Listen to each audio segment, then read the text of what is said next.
Hi friends. Present అయితే మనం హెచ్‌టీఎంఎల్‌లో ఏదైనా కోడ్ రాసామంటే, ఆ కోడు ఆటోమేటిక్‌గా మన వెబ్ బ్రౌజర్‌లో ప్రింట్ అయిపోద్ది. ఉదాహరణకి నేను హెచ్1 ట్యాగ్ యూజ్ చేసుకొని ఏదైనా ప్రింట్ డేటా ఎంటర్ చేస్తున్నాను. ఆహ్, హైదరాబాద్ అని ఎంటర్ చేశాను. ఓకే. తర్వాత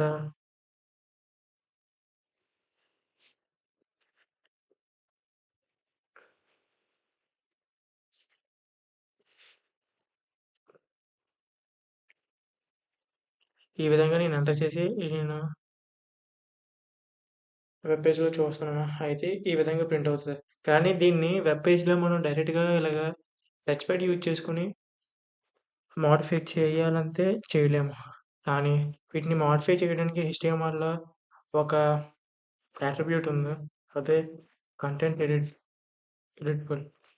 ఈ అట్రిబ్యూట్ యూజ్ చేసిన తర్వాత మనం రన్ చేస్తే వెబ్ పేజ్‌లోనే ఈ పర్టిక్యులర్ వర్డ్ ఉంది చూసారా? పర్టిక్యులర్ వర్డ్ గాని, సెంటెన్స్ గాని అప్లై చేసినటువంటిది దాన్ని చేంజ్ చేయొచ్చు.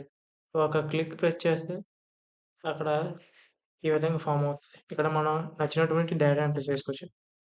అంటే మనం ఏదైనా టైప్ చేసుకొని ఇన్సర్ట్ చేయొచ్చు. ఈ విధంగా ట్రై చేయొచ్చు. కానీ కిందుండే దానికైతే ఇది అప్లికేబుల్ అవ్వదు. ఎందుకంటే కిందుండే దానికి మనం కంటెంట్ ఎడిటబుల్ అనే అట్రిబ్యూట్ అప్లై చేయలేదు కాబట్టి. ఈ విధంగా కంటెంట్ ఎడిటబుల్ అనే అట్రిబ్యూట్ హెచ్‌టీఎంఎల్‌లో యూజ్ చేద్దాం.